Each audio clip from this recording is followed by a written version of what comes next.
Thank you, thank you, thank you.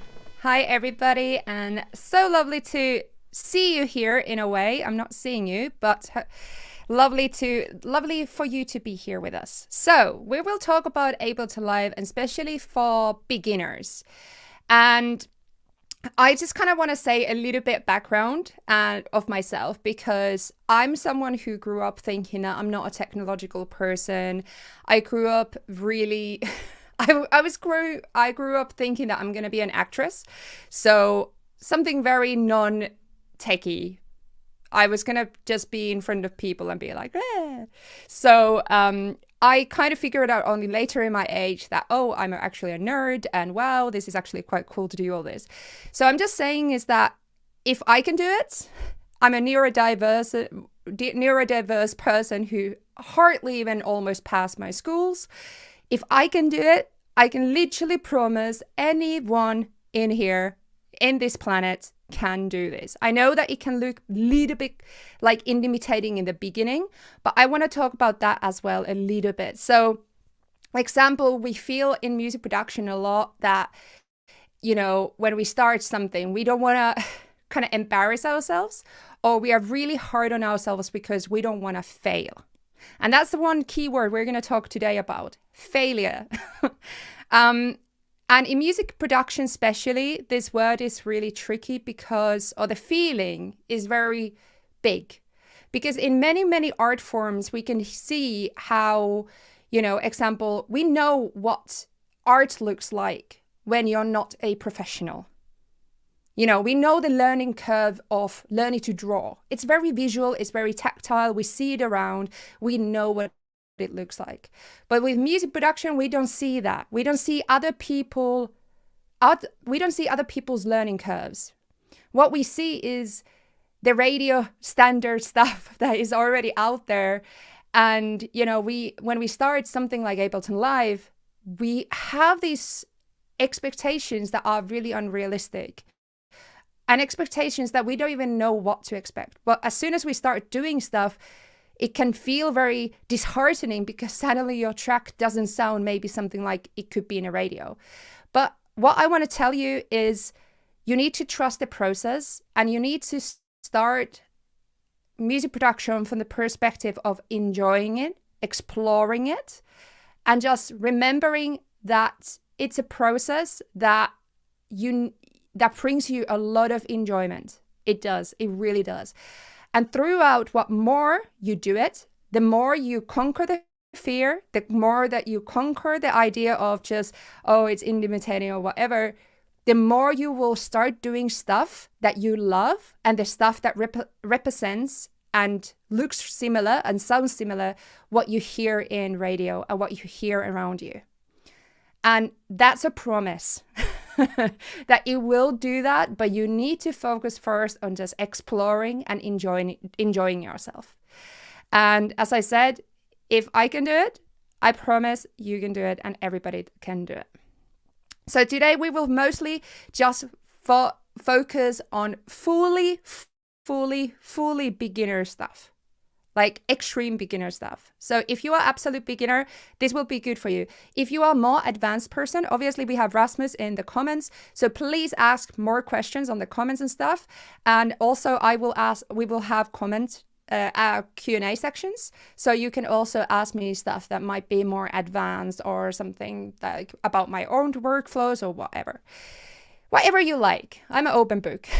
But what someone who is more advanced can take out of this session is the workflow. So we're going to work on session view and then we're going to go to arrangement view and we're going to do subtractive arrangement.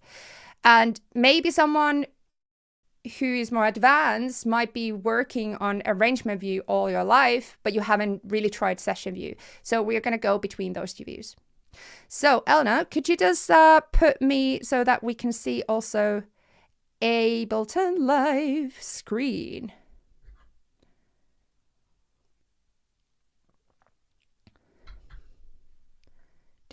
Can you put the Ableton Live screen, please?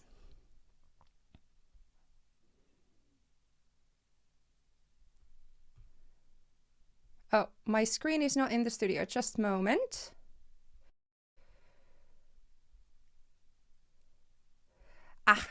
it was kicked out. It was kicked out, everybody. But we will get it back. How about now? There we go. Our beautiful Ableton Live. And there it is in its glorious form. Okay, so just to show you that actually creativity does not have failure. It doesn't exist. It's actually, that's one thing that we talk about failure is when you start doing music, and whether you are more advanced as well, failure does, creativity doesn't have failure. Failure doesn't exist in creativity. And that is a fact. And I will demonstrate it for you because I have not prepared this at all, but I will make a track in front of you in live stream in front of how many people there are in 10 minutes. And I will show you the workflow that we will be working on today. So first I will do a track in 10 minutes. I have no idea what I'm doing. Well, I kind of know what I'm doing with Ableton Live, but I don't know what kind of track it's going to be. So it might be horrible, but that's also another point. So what? If it's horrible, then at least I did it. And also, what more we do tracks, even if they are not always our favorite, the more we're going to do stuff that is our favorite. So you just need to keep on doing it. So I'm going to put a timer on. And we have 10 minutes on the clock. 10 minutes on the clock. Okay, and it starts now. And what we will start with is a beat. So we're going to go into the browser window. So browser window is this window on the left here. And we open it from this triangle on the top left corner. Under there, we have a section called drums. So these drums are not actually drum patterns. They are drum sounds. So drum kit sounds. So what kind of kit do we want to use? One of my favorites is 909 chord kit because, well, it just sounds really good. And especially I'm quite into house music, which I will make now. So it sounds 909 is a very good for that. If you are into lo-fi, hip hop, anything like that, try 808. They usually sound pretty good with that genre. So if more dancey, go 909. More low tempo, go 808. That's rule of thumb for you. Rule of thumb. Okay, so I'm just gonna drag and drop a 909 kit into one of the MIDI tracks. So in here we have a session view, and in session view we have MIDI tracks and we have audio tracks. Automatically, you will have 2 MIDI tracks and 2 audio tracks. MIDI track is something that we can add a clip where we can give the computer instructions on how to add sound. So we tell the computer, right, play this sound in this time. So we have this, it's almost like this pinboard type of grid looking thing, this session view. So I'm going to go here and double click one of these clips, these slots here, empty slots, under the 909 chord kit. So this is the track where the instrument is on. And now we're going to create a little clip there. So example, double click here, and you can see it has a play button on the end of it. So triangle.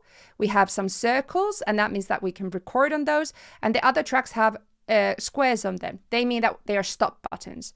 Triangle, square, circle. Very, very common shapes.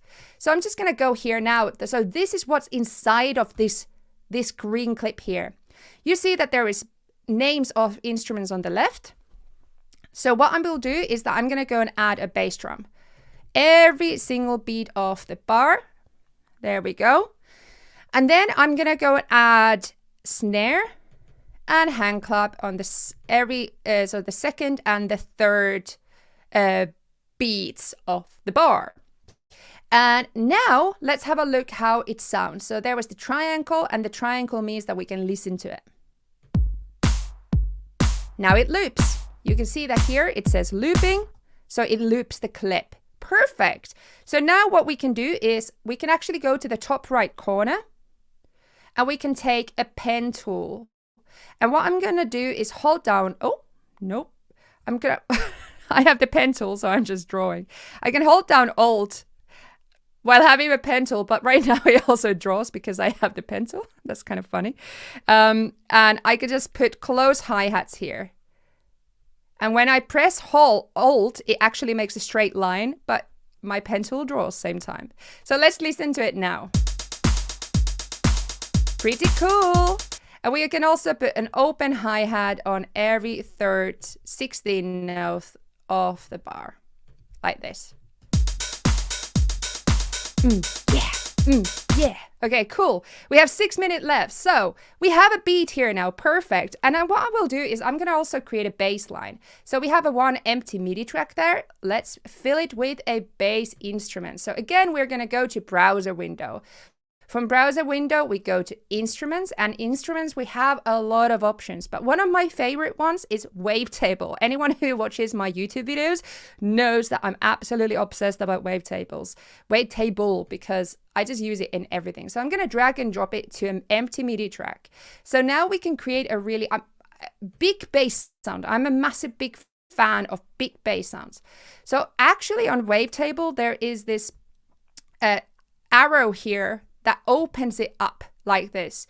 And we have 2 oscillators. Oscillator means that it actually creates sound. So we can create some sound with it. I will explain all this a little bit more detail later. So we can actually add a little bit of this and then a little bit of that. Both oscillators, a little bit of maybe sawtooth and square wave. I will explain all that later, don't worry. And then I'm going to go to this area called unison. And in unison, I'm going to add a thing called shimmer. So this is our instrument now. That's designed. I don't even know how it sounds yet, but I'm pretty sure it sounds cool. And I'm going to go into the wavetable here. And I'm going to click there to add a new clip, as we did with that, with the bass. And now I'm gonna go to the scale area. So there's actually a scale here, and I'm gonna select that and go to, I like a minor pentatonic. And you know why I say pentatonic? Because with pentatonic, any bass line sounds good. Honestly, go to just any scale, put pentatonic, and you sound amazing. So let's go. I'm gonna add some sounds like that. And again, can you see I'm just randomly going? Randomly, I have no idea how this is going to sound, but I'm just randomly putting everything out there. I'm having fun. I'm just playing around. I have no idea what I'm doing. I have no pressure. I can just chill out and just press things and it will sound good. Because if we're pressing where it's yellow, we know it's going to sound good because it's on scale. It might be a bit high up now, but let's have a listen. Yeah, it's quite high up. I'm also taking the volume down a little bit. So what I will do is actually take the pen tools off. And now I'm just gonna highlight them all. Hold down Shift and go 1 arrow down. Yeah! See? Perfect. Cool. So what we have 3 minutes and 30. Let's create a little arrangement. So what we'll do now is that we are actually going to press this record button on the top here. And I will show you what happens then. Let's record it. We're jamming a little while. Okay. I'm going to stop it here and I'm going to go now into arrangement view. And that is on the top left corner, top right corner there. And voila, can you see these clips here on the top left corner? Those are the clips we just recorded from session view to arrangement view. And this is the workflow I want to talk about today. Is we're going to record things from session view. First, we're going to create things in session view, and then we're going to arrange them in arrangement view. Session view to arrangement view. So I'm just going to extend them in here. And how long is a normal song? About 3 minutes 30, something like that. There we go. And now we're going to put like, okay, we can start with a little bit of bass. So I'm just going to delete that area there. Then we have chorus. Maybe we have both instruments there. C part. Okay, that's about our arrangement maybe. I might take... Yeah, actually, that's pretty good. Let's put a little gaps like that. So, example. We have a bass now starting.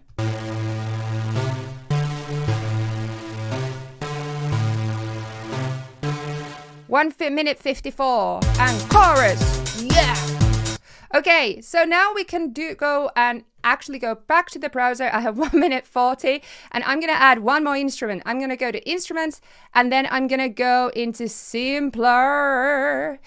There we go. Simpler is a really cool sampler. Simpler is a sampler. And because it's a sampler, it takes audio samples. Again, I'm going to explain all of this bit more with time later on in this session. So I'm going to do chop and swing, which is a cool pack, and I'm going to go samples, and I'm going to go on orchestral bits, and there is some orchestral sample. I'm going to go and take that, slice it up in the slice mode. I'm going to show you again later how that works, and we're going to go here and record some cool orchestral bits.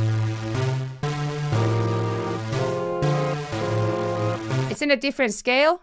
I just noticed. That is absolutely fine. What is this? The scale? F minor. Ooh, that is a bit tricky right now. You know what? We were A minor. If I go here and put A minor and we go keys. Ooh, organ sample.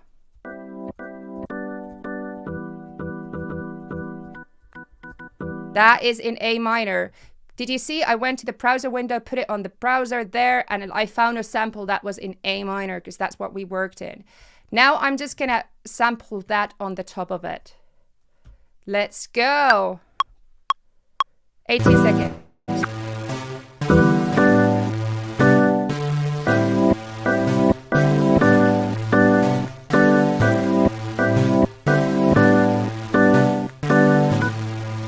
So we had a little bit cool notes there. There we go. I'm just going to line that there. Ooh, time. Oof, oof. Okay, I'm going to cheat a little bit and just finish this up. So I'm just going to crop this clip of these MIDI samples. I'm going to loop it over. There we go. Oh, that's a bit too. And then we're going to add some delay and reverb. And we have our arrangement. I could just copy paste that actually into here. And this is how fast you can actually create a track. Look at this. Look at this.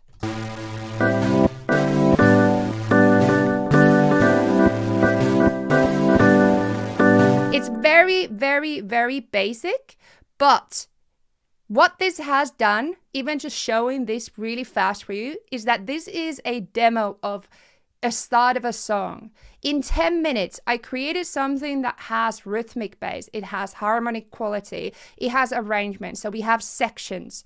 And even this, by you just challenging yourself, just not overthink it and just go for it and just be like, you know what, I can't fail, so I might just and just go for it and just kind of like, oh, this kind of sounds cool. Okay, that's out of tune. Okay, well, do we have another scale? Okay, we're going to just drop that in. If you just kind of like vomit all your creativity into the session view first, and then we're going to organize it all here and add the bits that the song needs, we can actually, we can get something decent very fast. And that's the kind of the key. And I think that's the key of why Ableton love. That's a good Freudian. Ableton Live. I kind of like that. Why Ableton Live is so magical. It's perfect. It's full of love. Yeah. Okay, so that is basically it. So it's 20 past, and now we're going to have our first Q&A section, isn't it? So what are we having Q&As right now? Some questions? How do you find Wavetable? Alice asks. Okay, Wavetable. So you need to actually have, I think, Ableton Live Suite to have Wavetable. So depending on what version you are. So if you're not finding it, you're most likely not going to have Ableton Live. You're not going to have Wavetable. So if you go to browser, which is the left top corner arrow, and then we go to instruments, and it's the bottom one from the instruments, Wavetable. So that is a very, very lovely synth, and we're going to be talking about that later. A little bit more detail what it is, but yes, that is it. Do we have more questions? Wavetable is awesome, but it is in only Suite. Is it possible? John is asking, is it possible to ask questions in the coming weeks to Liina in Twitter or something else? Yes, you can. Well, the best place for me to ask very technical questions is my Patreon, but absolutely you can tweet me at LNA audio stuff, LNA audio stuff, or LNA does audio stuff. Usually all my handles are at LNA does audio stuff, so you'll find me all over social media and YouTube with that.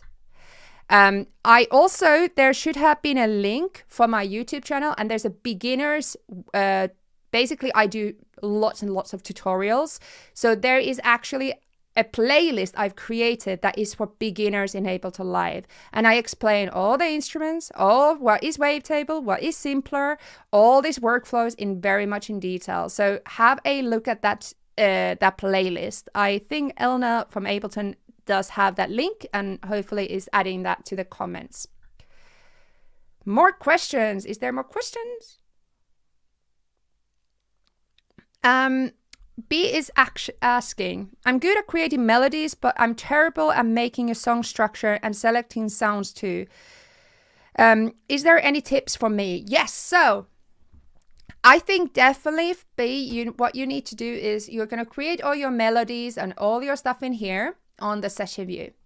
And you're just going to play around with it. To be honest, I feel like, example, we might have an instrument like here. You create your melody line, and then if you are struggling, for example, finding beats, you go into the packs, and in packs, you have available packs that showed in here. So all the free ones that you have, so example, chop and swing is a free one.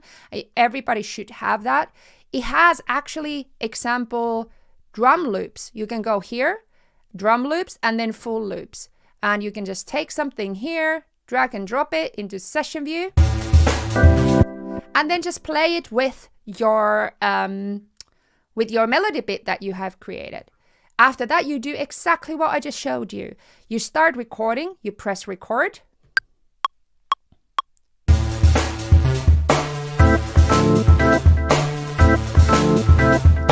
And then you're going to go here into arrangement view, and you're going to do exactly what we will talk about even more here in the chapter 4 of this lesson, which is arrangement. So we're going to bring them all here, we can extend them, and then we're going to create these different parts so we can have this linear track that is 3 minutes 30, 4 minutes, something like that. So that is basically it. And I would say that when you're starting up, don't think about the outcome before you've done the actual process to get into your outcome. So if you, example, have bass line in mind, or you have a song in mind, and you're just starting, it's not super realistic to think that you can create everything that you hear in your head exactly. So don't be hard on yourself if you can't make what's in your head into a linear song straight away. Because it takes actually quite long time to get exactly to that. And that's okay. Just focus on having fun and just creating stuff that you like and sounds cool for you. So, okay, so we're going to start the next chapter now. So, this means we will start doing the same thing, what we just created. So I'm just going to press Command Z. Ooh, and we're gonna cancel everything. Look at this. And we're gonna go this same workflow from start to finish, and I'm gonna explain everything in a lot slower method.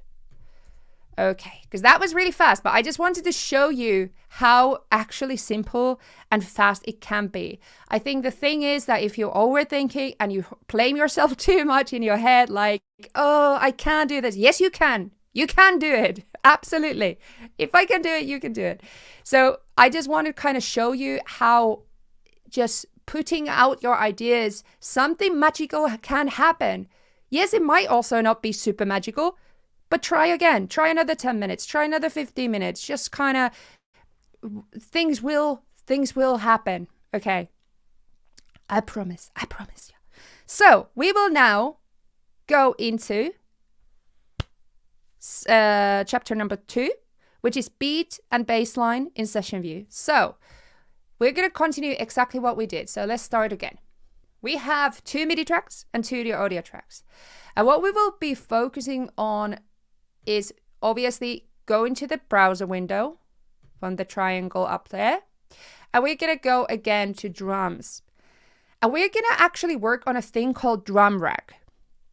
So all of these are on drum rack. In drums, everything is drum rack. As you can see, the symbol even is just these 4 different kind of squares together. That means that we have these different samples that work as one.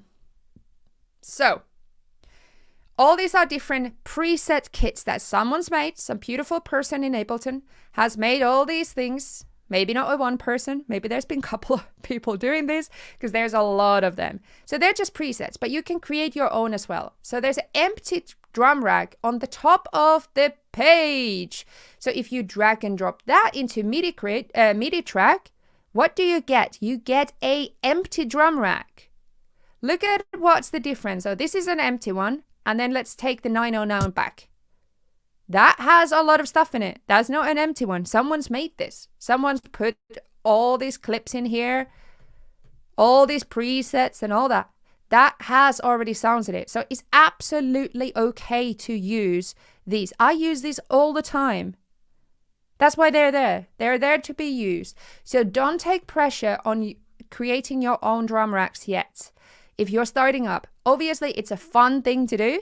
And how you can go is you go to samples, you look for kick sound example, you drag and drop it there, and then you have a kick sound in the drum rack. Absolutely, you can do that. Or you can go to drums.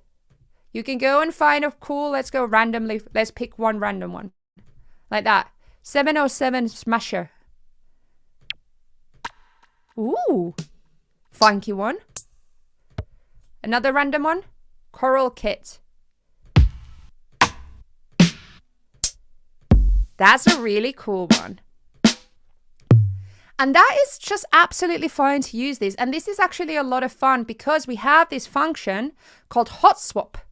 It's this little triangle here, these arrows that go up and down.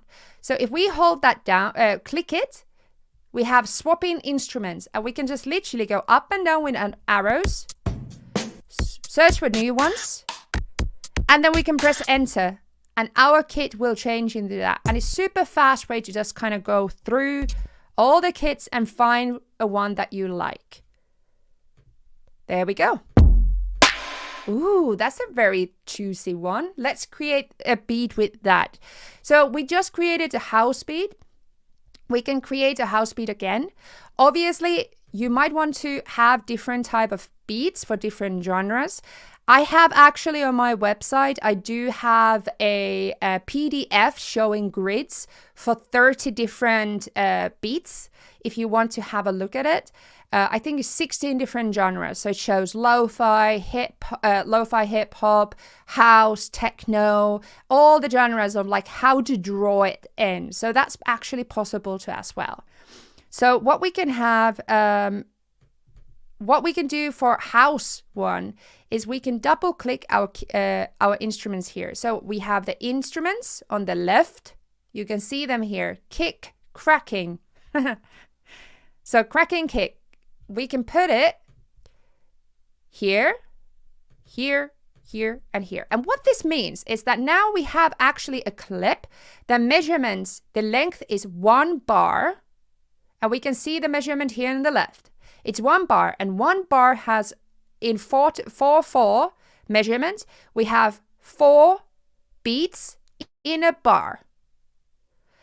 And then we have 4 16 notes in a beat. So we have bars, beats, and 16 notes. That's the measurement of our little clip. So we can have kick on every single bar of the beat of the bar. Oh my, now I got confused. So we're just gonna have 1, 2, 3, and 4, and that's how it goes. That's called 4 on the floor beat. Ooh, kind of cool. And then we're gonna go and find snare and clap. So we're going to example go here, snare, dry, cracking. So we're going to put it to the second and the third, like that. Second and the third beat.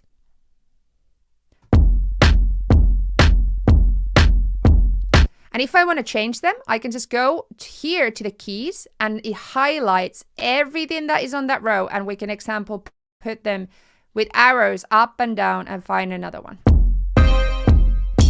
Oh, there's some cool organ sounds in this kit as well. Ooh, that's nice. And then we can put example, do we have something else there? Oh, well, we can just, you can add a clap as well if you want. But what we want is a hi-hat close. So we find a hi-hat close here. So every kit might look a bit different. But what we can do here is add hi-hats. Again, remember, hold down Alt, and that allows you, with the pen tool, sorry. We need to activate the pen tool on the top right corner. So either we can click things, double click things, the notes, we can double click the MIDI notes into the grid, or we can use the pen tool and it allows us to click only once. And I can hold down Alt and draw the hi-hats into one row. That's a really fast and fun thing to do. Sorry about the purple line. Ooh, that's kind of funky. And then we can take the third 16th note of each bar and put an open hi-hat there. And that's basically a house beat to you. Wow, that's a very, very crackly sounding house beat. I'm not hating it. Let's see, there's another open hi-hat there. Sounds literally the same.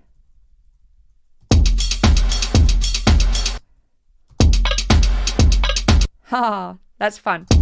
See, this is the thing. You kind of get just into the mode and you just want to do it more and more and more. So we're going to just now create a bass line. So what we will do is we're going to go to another MIDI track and we will do exactly what we did before. So we're going to go to instruments and now we're going to go and find the wavetable. So it's the top left corner, browser window, instruments and wavetable. Again, just to remind you, only people who have Ableton Live Suite. So there is 4, so we have light, intro, standard, and then we have suite. So all of them have the main difference between the versions is the amount of instruments. Example, there's other limitations as well, but in suite you have everything. So example, wavetable. Wavetable is a really cool synthesizer. We can drag and drop it to a MIDI because it uses wavetable synthesis. Synthesis, it means how the sound is created. So example, with simpler, the sound is created with a sample, an audio sample of example, car going past or you saying, woohoo! That could be an audio sample. But then wavetable, what it does, it actually takes audio signals like samples and creates this cool actual literal wave table. So this, can you see all these like these different shapes of waves? This is literally what wavetable is. This is wavetable synthesis. So we have sine waves. So example on the top here, it says basic and basic shapes. We have basic shapes, which is sine wave, the lowest one. Sine wave is the most, it's the single frequency of a sound. If we have one, so example, right now, if I play this instrument, it's one frequency. And I want to show you quickly what I mean with that. If I go to utilities and go to spectrum here, what that means, look at this. This shows a frequency spectrum. If I play one note right now, only one of these waves, it shows one frequency, one note. Very simple. Let's go to triangle. You can see, wow, all of these are harmonics. These are all different signals that come from that one. So it's more rich sound. Let's go to sawtooth. Whoa, look at that high end. It sounds a lot more sharper. It sounds a lot more more scratchy. So that's sawtooth, and it basically means that you have more signals playing together. That's one signal, but it has a lot more harmonics in it. And then we have square wave, and square wave, let's see, but it's gonna have a lot of harmonics. Look at that. Oh, and on the bottom as well. So I just wanted to show you that because for me, understanding what frequencies are and what synthesis is really helps me understand every single instrument. So actually on my YouTube, I have a video called All Ableton Live Instruments Explained, and it explains the synthesis of it, because as a neurodiverse, I need to understand how does the sound work so that I can understand what I'm actually doing. So in this one, we're using these different wave tables on one oscillator, and then we have another oscillator. So oscillator is a thing that creates sound. So we activate it here. We create sawtooth wave example or sine wave. Or we can go example here and activate oscillator 2, and it creates another type of, we can have sine wave here on the oscillator 2, and we can have oscillator 1 with a square wave. And this is what sound design is. This is how we create different sounds, is by combining different signals together. We also have things called envelopes, and envelopes are how does the sound work? So when does it start? Where does it end? How does it come in? How does it go out? That's what envelope is. So example, we have the amp envelope. So it's the loudness of the signals that we are creating. So we could example put a lot of release in it. And listen to this. When I release my finger, the sound still goes on. It ended there. So we can have it very short. How much is this like affecting the sound already? Or we can have attack very slow. Oh. So these all affect attack, decay, sustain, and release. They affect how does the sound react when we are putting our finger down. We have also filter, frequency filter. Example, if we add a lot of signals that has a lot of resonance, we want to filter them out so it's not as harsh. That's a lot better, isn't it, already? And then what we also want to do is add example unison. This is what makes wavetable great. I love unison. It's basically just makes it that it adds this effect to it that I'm not going to go into the detail of explaining it, but basically just listen with unison. It almost sounds wider, bigger depth. Not depth. I always struggle saying that word. Depth. Shimmer makes it sound very retro, and I like it. So already we're loving it. But because we're doing a bass, I want to add sub oscillator. There we go. On the left, so we have oscillator 1, oscillator 2, but on the left we also have a thing called sub oscillator. I'm going to activate it. And what it does, it actually creates sound on the bottom end. And we put the tone up and listen to this. I'm going to go octave lower. Ooh, how cool is that? Who likes big basses? I like big basses. So if you like big basses as well, how cool is that? That is our sound designed. We have a bass sound. Now we're going to double click on wavetable track. We could actually rename it, Command R, and call it bass. And then that one we could call drums. There we go. And we're going to double click that so we see what's inside of the clip. And what we will do is do the same thing as we did before. We're going to go to scale so that we know where the notes are. Again, you don't need to know music theory to do this. Just go and pick a scale. I like A minor or E minor, whatever. And I'm going to go A and then go here, minor pentatonic. For bass, this sounds, honestly, you can't go wrong with minor pentatonic for bass. And you can see there's a little bit less now yellow lines. And I'm going to go back to having no pen tool. So just a double clicking method. And I'm going to double click a note, extend it, something like that. And then I'm going to create another note somewhere like this. Again, I probably need to put them octave lower, so I'm highlighting them both. Shift and arrow down, or you can drag them down manually if you want. And we're going to go to the triangle on the bass clip and click that.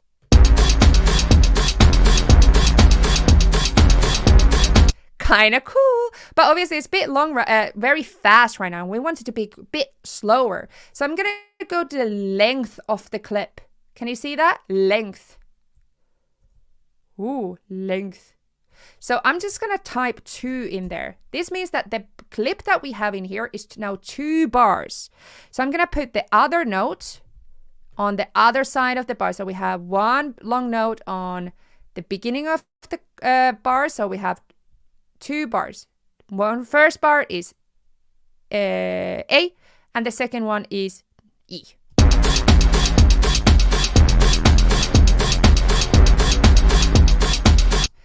Or we can make it 4 and then go.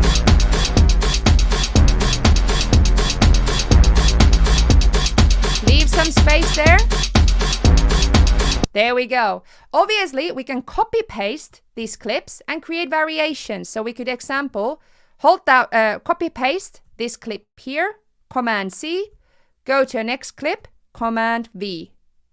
And there we go. And we can now create a variation. So example on bass, big like this, it could sound really nice. So I just remove the other notes and I'm just extending this to be very long, like something like that. And let's listen how that sounds.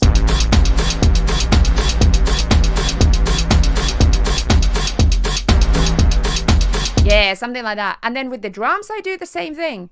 I'm going to copy paste and add that to the first row actually. And what I'm going to do is I'm going to take the hi-hats away. So I'm going to go to the keys or highlight them all and just delete the hi-hats.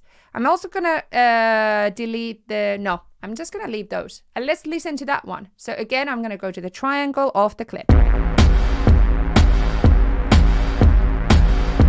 So we have a variation. Ooh. So this is pretty cool. We actually have now 2 different. So what this could be is a little bit of arrangement because we have these scenes and we're going to go to this section next. So we have these scenes. Scenes are the rows. Can you see? The first 2, the variations are under scene number 1 and the other ones are scene number 2. So I can actually go here on the top left corner on the master track and you can see number 1, number 2. There's also triangles. And what does triangle mean? Triangle means play. So if I click the triangle on the actual row, what happens? It starts playing the clips on that row. Let's go to the scene number 2 and see what happens.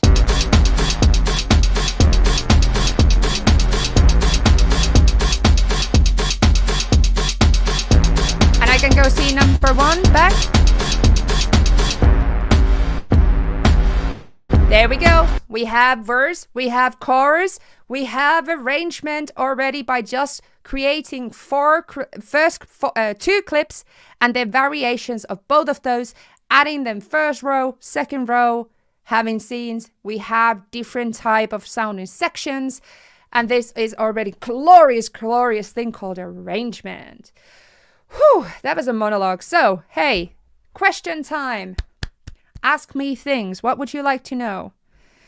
Claire says, I'd like to trigger loops and clips from my MIDI foot switch when I'm playing live. Should that be session view or arrangement view? Well, Claire, the funny thing in Ableton Live is everything is possible.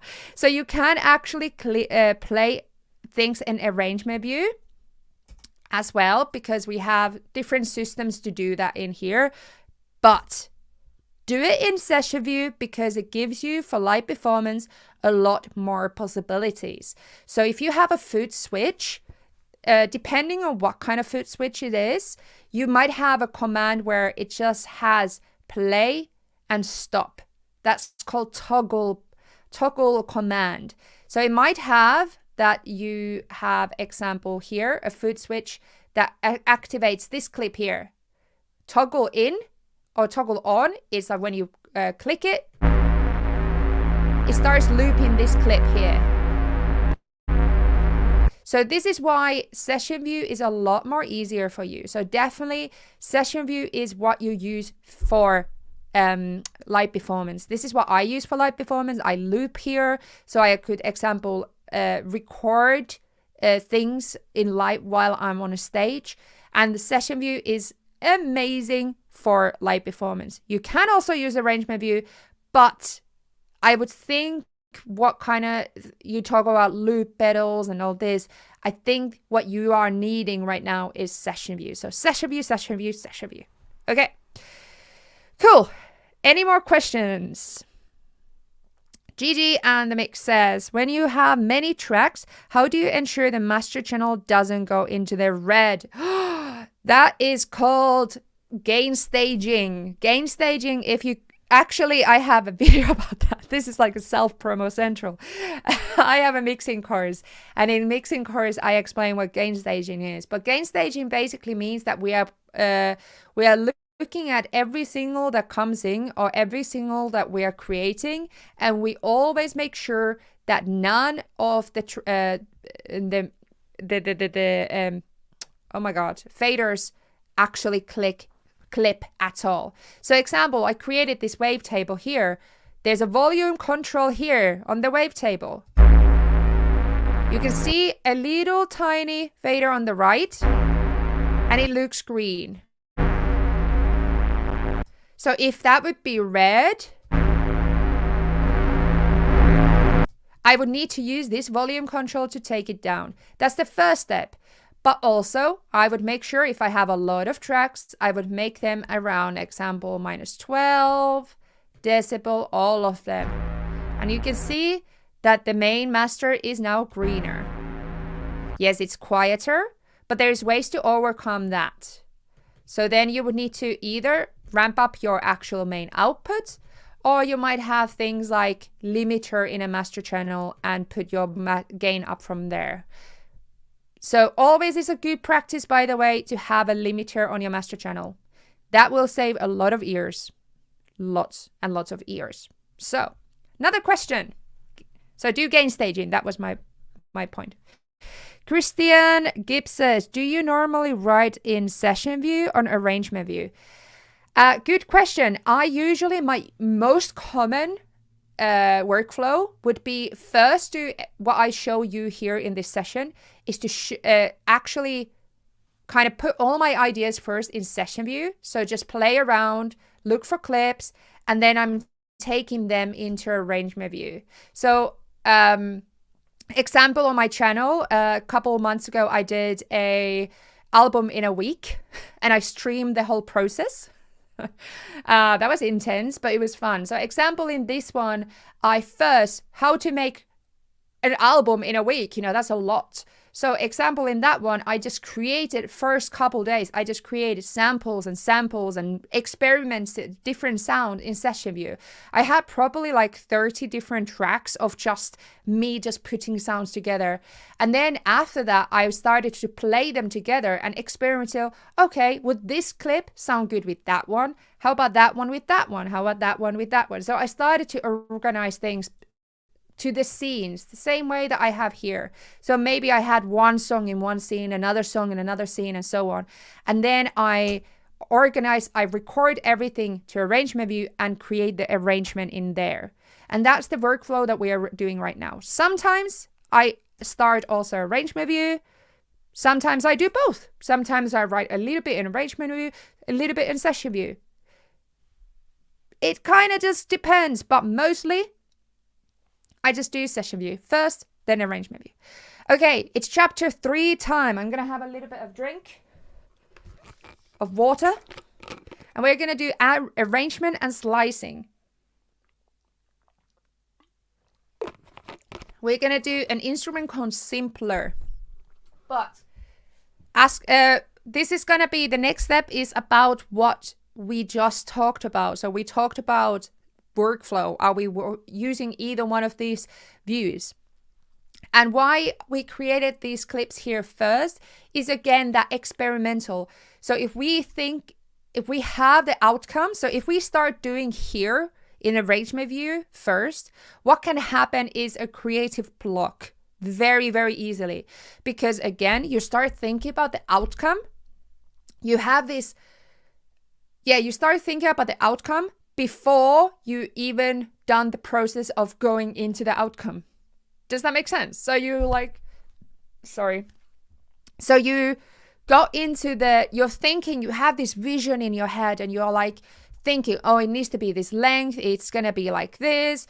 And then you start creating, and then maybe it doesn't sound like exactly what you're liking, or some of the sounds don't really fit together. It's much easier to get blocked if you are already in arrangement view. So that's why we're starting in session view. We're just dropping sounds in here, and then we are organizing it here first on scene. So example, in scene 1, we have now this, and in scene 2, we have this. So what I will do is I'm actually going to have the faster ones to go even lower on the scene 3. And I'm going to have these two coming there.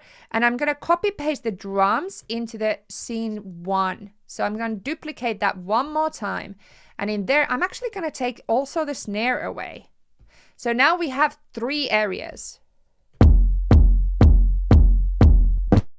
And maybe we can do like one very, very quick.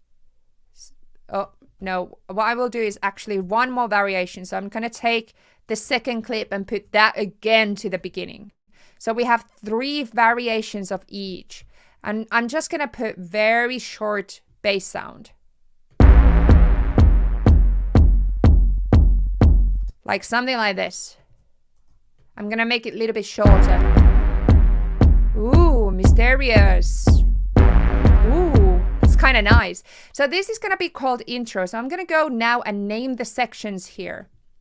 So I'm going to go here, right click on the scene, right click, rename, intro. I'm going to press shift and it goes to the next one. So I can rename that one. That's the verse. And I'm going to press shift, tab. And I'm going to go to the third one, and that's chorus. So now we have the sections. Woohoo! So we have intro, verse, and chorus.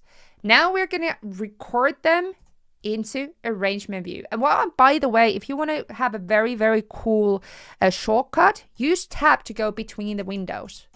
Your workflow gets so much faster if you use tab to go between the windows instead of going to the top right corner. So tab is the key with the arrow and like a wall, like an arrow hitting a wall. So I'm going to stop all the clips right now from the master channel. What's that shape? Square. There we go. And I'm going to press record on the top. So these are global play, stop, and recording buttons. So I'm going to press this one. And what that means is that it will start to record whatever I do in here, in session view. It's going to record it into arrangement view. So I'm going to perform it, basically, this song to myself. And why is this good for workflow? It's because you're really kind of getting the sense of how long a certain section should be. Instead of you just doing it very almost like a mechanically, you actually feel it as a human. And that is really good for your workflow. So let's play it. Play intro. I click the play button there.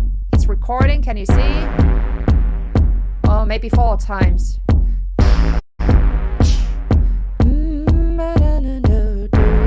Yeah, we're gonna go to the verse. Yes, go. And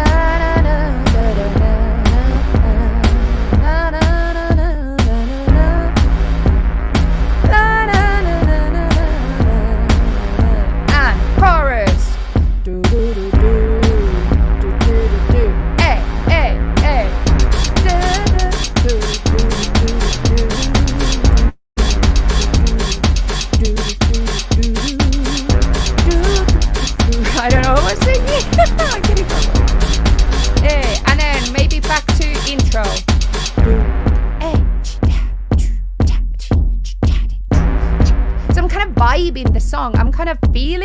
And I'm just thinking like melody lines and just like vibing how the song sounds good. And 1, 2, 3, 4.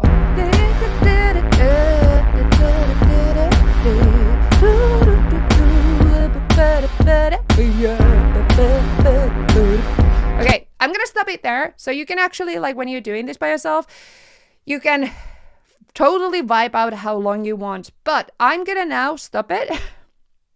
And what I will do, I'm gonna go to arrangement view and we're gonna see what we just recorded. So literally just 2 drags and everything is a bit like hazy right now. So what we will want to do is activate this screen. And how we activate it is this funny little red button there. That one there. Teeny tiny button. And this means that this view will be now activated now. There we go. So as you can see, we already have sections, arrangement, a little bit there. Whew, beautiful. So now there's some techniques on how to arrange this further. My favorite is Shift Command Delete or Shift Command Duplicate. And what that is if we go here and we go, it's duplicate time and delete time. These are your favorite arrangement tools ever. Delete time, duplicate time. An example we have here now, I'm just going to check. We have here an intro. And what I will do now is create the sections. So on the top right corner where it shows the little like a speaker, I'm going to go and right click there. And I'm going to add a locator. I can write there, intro. Around the 9, I'm going to go here and add another locator and go verse. So now the verse seems to be 2.5 bars long, which is a bit weird. So I'm going to use Shift Command and delete, which is delete time. And look what happens when I click this. It deletes that area that I highlighted and it snaps everything back together. Beautiful. So now this means that we can have the chorus like this. So we have intro, verse, chorus. Then we could have maybe, this is more like a bridge. And then we have another verse.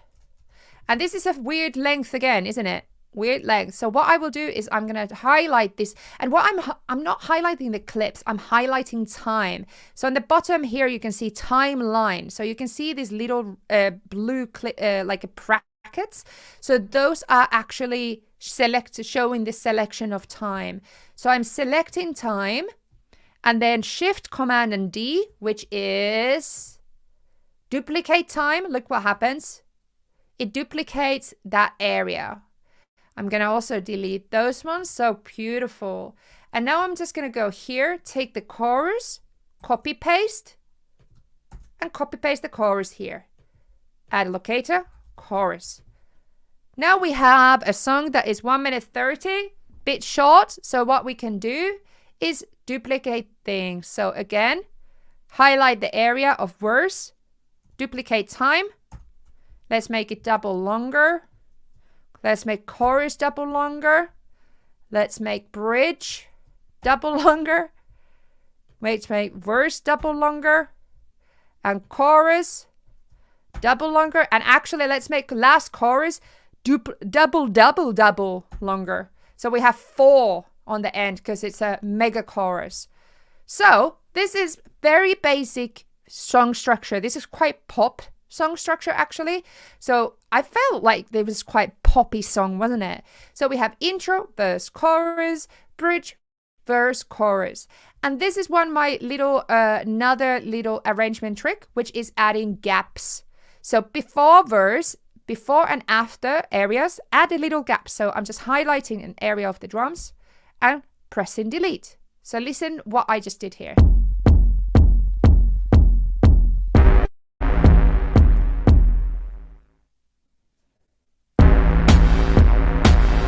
It sounds a bit funny right now, but honestly, later on, when you add something like a reverse cymbal or something into that gap, it will make amazing structural things. So add basically little gaps between every section. And then put stuff in it, reverse stuff. So example, we could find a sample here and add cymbal. Something like that, simple sound, and then put it in the way the chorus is. And what I will do now is I double click the clip here. I'm gonna go here. There is this very, very, very funny little arrows that go this way around. And I'm gonna click that. And now we have a little lift, transitional lift. Let's go here and listen how we're gonna go from verse to chorus.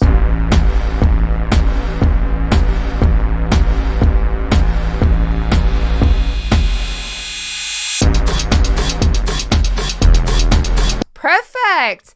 There we go. And now you can basically copy paste this example there or in the end. Maybe have this again the same in the end, but not reversed. Ooh.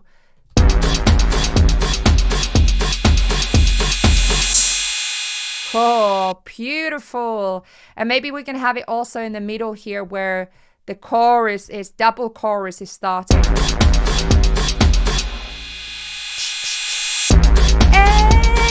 And now it's like a proper, some kind of techno party in the end of the song. Most simple way of creating arrangement. So you create it first in session view, you record it into arrangement view, you stretch things, you delete things, you double time, delete time, you add the markers so it's very clear for you what's happening and where, you add little gaps, and then you add maybe reverse cymbal or something into the gaps so that they are like stretching from one area to another. Again, I have plenty of videos on showing how to do more stuff like that on actual transitions or arrangement and stuff. Oh, self-plug again. But hey, let's go and add the sampler. So we're going to talk about sampler, and sampler is an instrument. So we go into the browser window here, instruments, and there you have an instrument called sampler, and everybody has a sampler. Whatever version you are, you have a sampler. By the way, all the versions, if you want to upgrade your Ableton Live right now and have a wavetable, if you want to have a suite, it's minus 20% off right now. Ableton team told me, and I'm very happy to tell you that, because I think when I was starting, if I would have had that deal, I would be very happy about it, because I paid, I got the law, like when I was a student when I got my full version, I think so. So, sampler, I go sidetracked there. Memory lane. So we have instruments and sampler, and I'm going to drag and drop sampler here. So remember when I was talking about synthesis, how do we make sound? Sampler makes sound with samples. Bit like example, this simple sound here, that's a sample. That's an audio sample. So whereas wavetable makes sound with oscillators that make waves, sampler makes sound with samples. The good thing is Ableton Live has packs. And like everybody talks about sample libraries and you have all this stuff. You're allowed to use these. Don't be ashamed of using samples in packs, especially. If it's royalty free, like example, all the packs are royalty free, you're allowed to use them as much as you want, and you're not going to get into trouble. It's not embarrassing. Some people are like, oh, what if I use it and it sounds embarrassing? It doesn't. Use whatever you feel, and if it works, it works. Honestly, if it works, it works. So example, there's a pack called Chop and Swing. By the way, these are also minus 20% right now. All of these, and they have a lot in available. So example, look how much I have available from Ableton, like packs. I need to actually download a lot more of them. But you can see what's available for you. Otherwise, you can actually go to Ableton's website and buy stuff from there. Some of my favorites are chop and swing. That's for everybody. And I use so many all the time. Example, I love the upright piano. Such a very real sounding piano. Very, very, and the orchestral strings as well. Love them. So chop and swing, everybody has that. Let's go and have a sample. So remember, we need to find one in A minor. So I'm going to go and search from the search bar, A minor.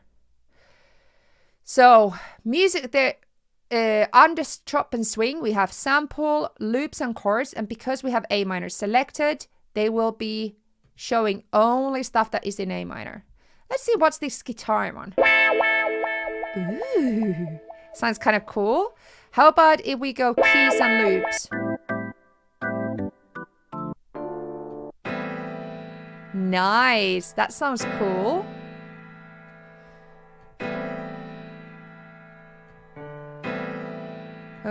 So what we could do, I'm going to go to music loops and we're going to take one of these. Oh, that's kind of nice. Let's take that one. I'm going to drag and drop it here where it says drop sample here. I'm going to drag and drop it there. You can also record your own samples and drag and drop them here as well. Whatever you like. Drag and drop it there and see what happens. So Simpler has actually 3 modes. We have classic mode that allows you to just play, example, really cool things. So example, if I activate the track, on the right corner, this means that I can play it and I can hear it. So you need to activate the track, and then on top right corner there's the keyboard logo, and I press that and I can start now playing Simpler. So I can example play chord out of this. This is quite cool. Or if I actually have some cool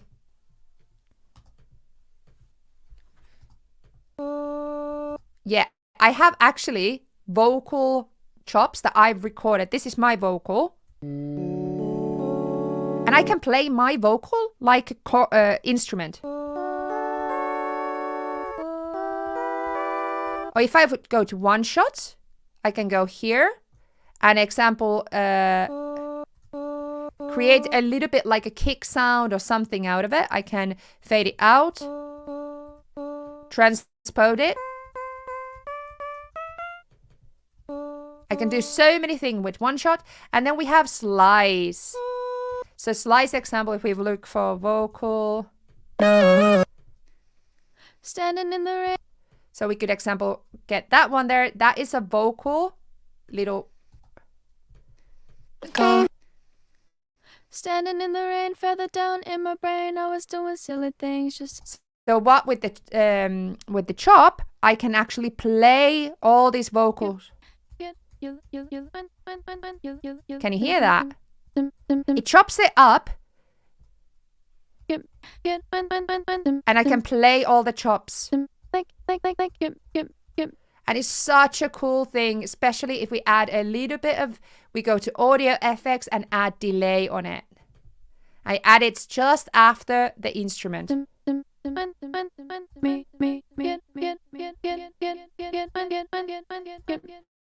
Ooh, just sounds lovely, doesn't it? Let's see if it works with the pitch we have.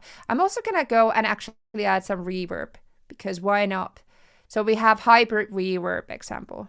And in hybrid reverb, we have these really cool presets called textures. And in textures, there's one called marbles.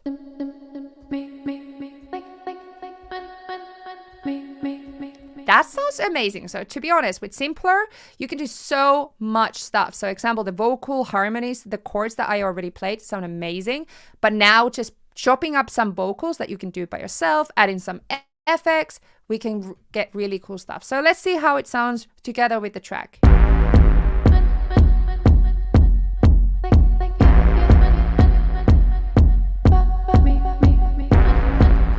Yeah, let's record that. So I'm just going to press here, record.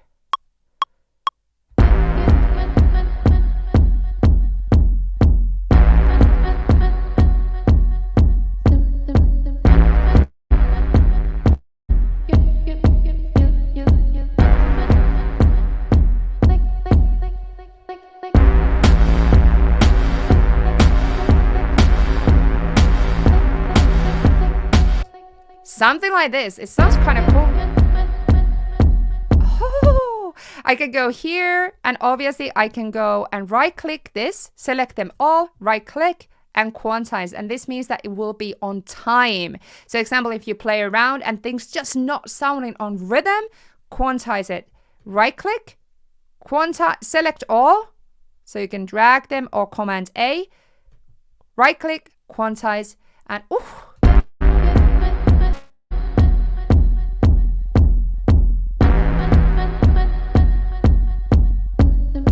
So example, this area, I really like that. So I'm just gonna duplicate that, and we have our little vocal. And let's see how it sounds here as well.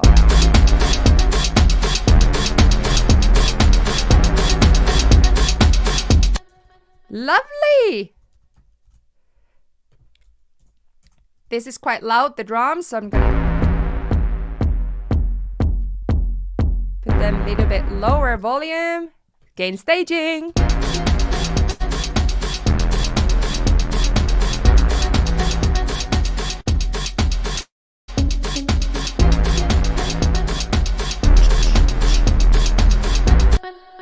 Lovely. It sounds kind of funny with the other note, but that is fine as well.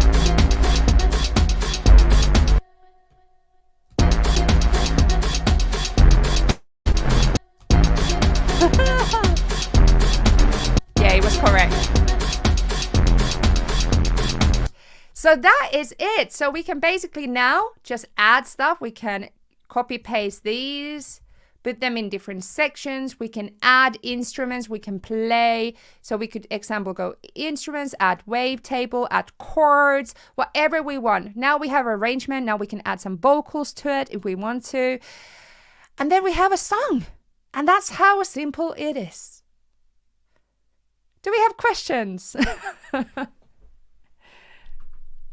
DJ Gambry says, what's the difference between simpler and sampler? Very good question. Okay, so simpler is very simple sampler. It is the main thing is that we have just very classic mode. So classic, and slice. So it's focused to have a lot of functions to deal with basic manipulation of one sample. Note, one sample. Whereas sampler, the main difference is that we have multi-sample mode. So let's find if there is a example, something like that. Let's see if we go samples. Yeah, we have multi-sample mode. Let's see if we can find, oh, they're all. No, we are now in, I was supposed to go to sampler. Orchestral. So what that multi-sample mode means is that if we go here, I'm just going to show you that. We have this zone area, and this means that we can have actually the same instrument. It actually sounds like one instrument, but it could have a lot of different samples. So it means that we can actually make a lot more realistic sounding instruments. So example, this is string quartet. So they might have recorded the same violin going on each sound. So each note, C, D, E, F, G. So someone could literally have been playing there all them, and then they add them here, and you can add different velocity. So it just makes it's a lot more complicated, like a one instrument instead of one sound. So that is the main thing, the fact that we have this whole capacity to be able to create this very, very, very complex instrument. So example, if you buy an electric pianos, each, if you buy a fancy electric piano, it sounds really realistic. Each of the keys might have 3 samples of someone playing the same key in 3 different velocities. So each very weak power, more power, or very lots of power. And then they put each of those 3 sample on each key. This is what you can do with sampler. So that is basically it. Okay, any more questions? Christian Gibbs says, how do you finish a track overcoming fear of failure? or it's not good enough syndrome. Well, funny you say that, because I literally just finished a 12 days of creativity challenge on my channel, which is about finishing tracks. So check that out, Christian, because that will help you a lot. But how you overcome it is you need to push yourself. Like, firstly, you need to remember that fear is imagination. Fear is imagination. Just let that sink in. Every time you feel the fear of this is not good enough, I'm a failure, I will never learn this.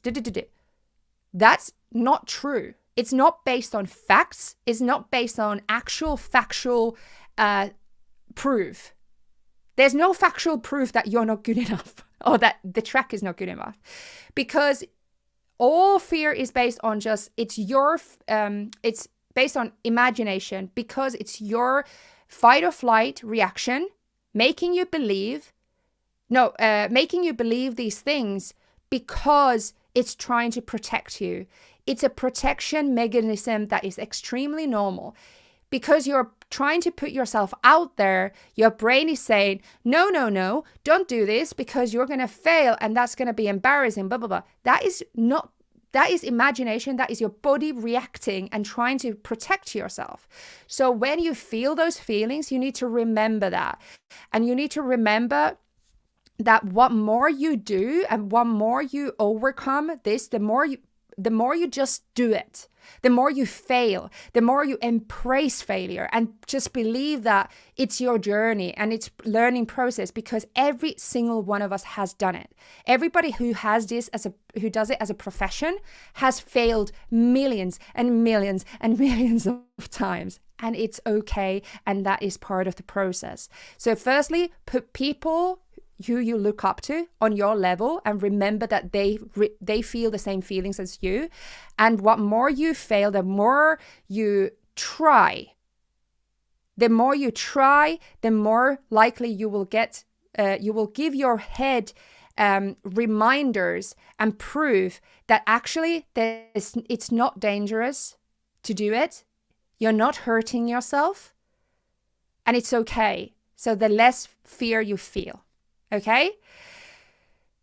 So what more you do stuff, the more you will just also be okay with it. And also the fact that creativity doesn't have failure. It doesn't exist. So also failure should be rewarded, because failure is you trying. So you trying anything in this life should be rewarded, and you should be proud of yourself. Okay. I think my screen share went. But can I play in notes to a clip or arrangement from a MIDI keyboard rather than draw them? Can I play in? Yes, absolutely. So both in the session view and arrangement view. Is my screen is not sharing anymore? Just a moment.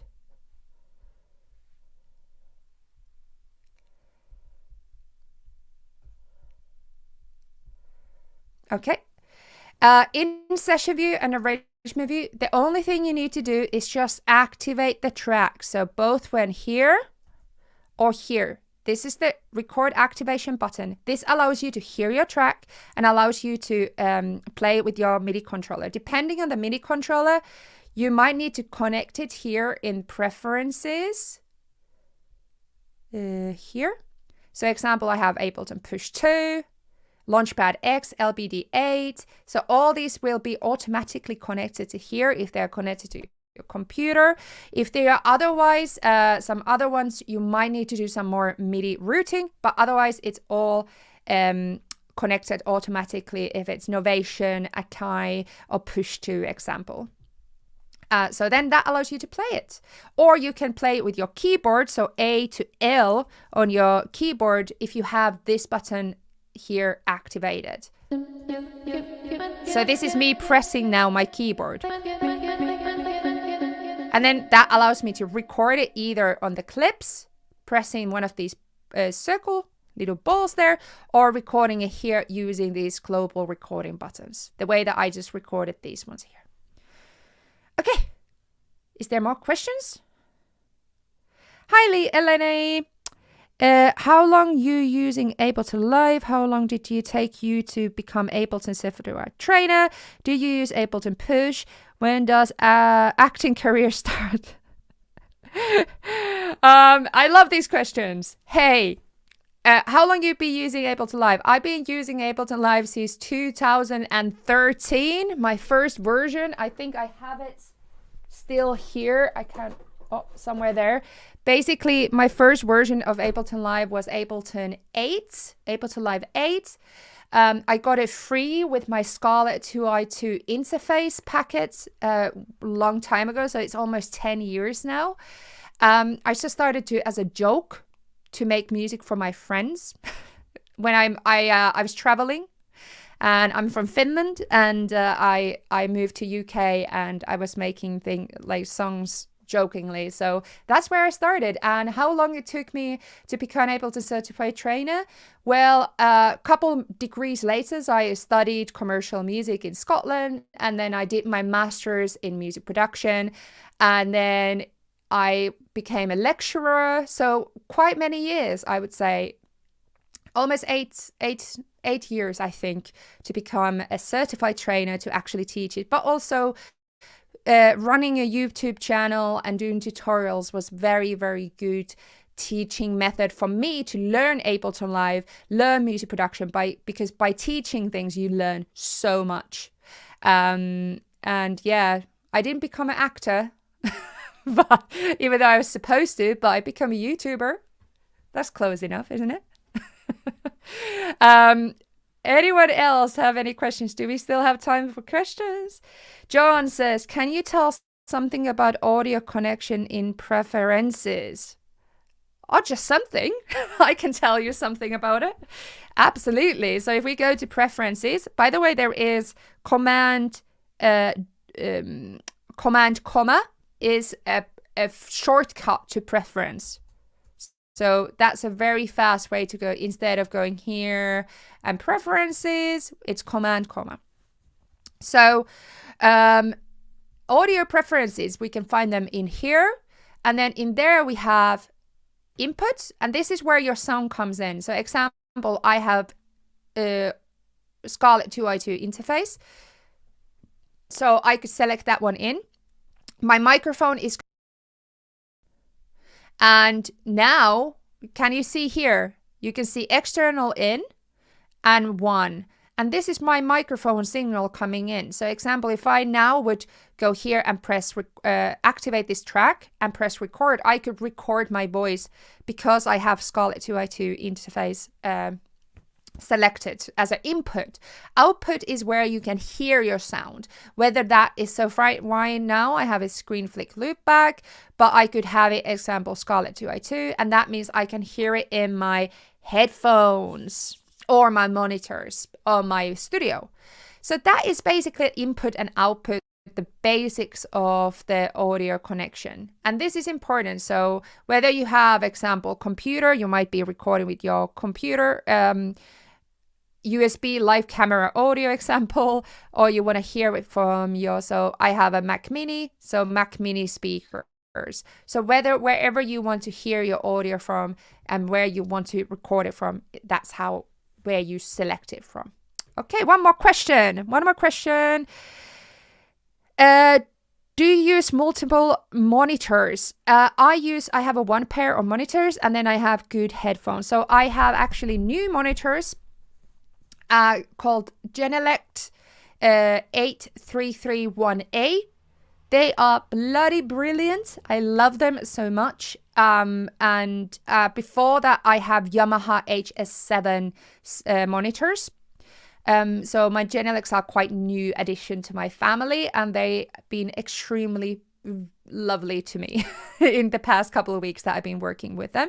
And then I have III headphones, so they are also work wireless if I want to, and they've been really good. So I need to have reference headphones. I have actually a couple pair of headphones. I also have Audio Technica headphones. I have these, and then I have my monitors. And because my monitors are now so good, I can actually trust them so well with reference, so I don't really need another pair of monitors. So only monitoring from there, and 2 pairs of headphones. So that is where I do my mixing and my mastering as well. So I mix and master also all my my tracks. And if you're interested in learning mix and mastering, there is a free mixing course on my channel, actually, for ultimate beginners. If you have no idea what mixing is, then check that out. Or if you have no idea what mastering is, check that out. More self-promotion. Okay, is this it